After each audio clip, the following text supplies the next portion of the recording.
How's it, Mzansi? Welcome back to SA Political Lens. Today's lineup is packed. Kidnappings, corruption, political fights, tragedies, and even football drama. Sarah, where do we start? Sure, John. Let's start with Soweto. A woman named Katiso Molefe, niece of murder-accused Katiso Molefe, says she was kidnapped at Maponya Mall with her 3 nieces. She claims rogue Special Task Force officers linked to Lieutenant General Nhlanhla Mkhwanazi tortured her for 2 days to force out information about her brother, Lucky Molefe. Aish! Plastic bags over her head, tasers, beatings, all while children were present. But Sarah, here's the angle. This could also be a political hit job to discredit Mkhwanazi. Exactly. Remember Kunene was at Katiso's house once, claiming an exclusive story. Funny enough, when Katiso was arrested, the biggest exclusive ever, no story came out.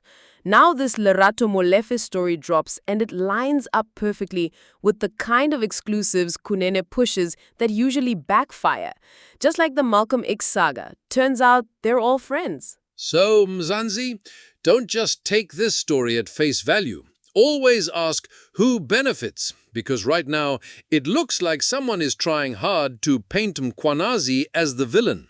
Meanwhile, in Parliament, the ad hoc committee on corruption in SAPS is heating up. Deputy Commissioner Shadrack Sibia claimed he'd appear, but the committee says they never invited him.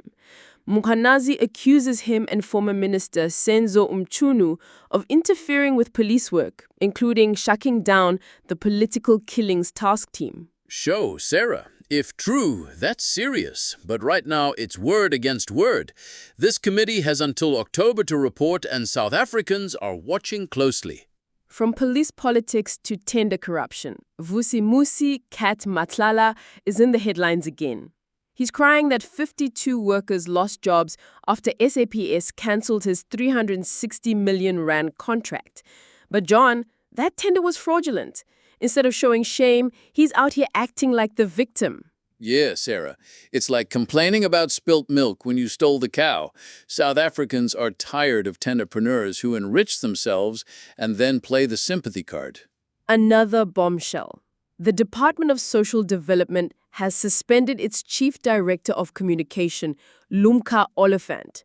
She's accused of financial mismanagement while acting as Deputy Director General. But insiders say she blew the whistle on the wrong people and got the yellow card for it. Aish, Sarah. Whistleblowers in South Africa always seem to end up punished instead of protected. That's why corruption thrives. On a different note, government is spending 82 million rand to bring VAR technology to South African football. Minister Gayton McKenzie says it'll improve fairness, referee training, and stadium safety. Yeah, but the public is split. Some say it's about time we modernize. Others are asking, is this really the priority when hospitals, schools, and policing are collapsing? Tragedy in Johannesburg. 2 JMPD recruits have died during fitness tests. Marvelous Michael Nyambi, just 24, collapsed at Ramsig Stadium.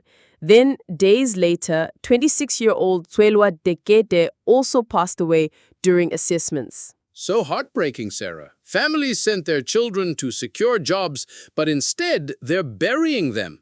Investigations are ongoing, but JMPD insists trainee safety is a priority. In the courts, a Free State man has been sentenced to 4 life terms after raping and impregnating his 12-year-old stepdaughter. He even argued the relationship was consensual. Yo, John, the cruelty of some people. That's not just a crime, it's pure evil. The courts did the right thing with 4 life sentences. South Africa needs harsher punishments for crimes against children. International news. Legendary Italian designer Giorgio Armani has passed away at 91. Fashion world tributes are pouring in for a man who defined elegance for decades. Yeah, Sarah. Even here in Mzansi, Armani suits and perfumes have been part of our culture for years. May he rest in peace. So today we've covered police scandals, political maneuvers, tender corruption, tragic deaths, football spending, and even global fashion news. Your South Africa never sleeps. True that. Stay safe, stay sharp, and catch us next time on SA Political Lens. Sharp, sharp.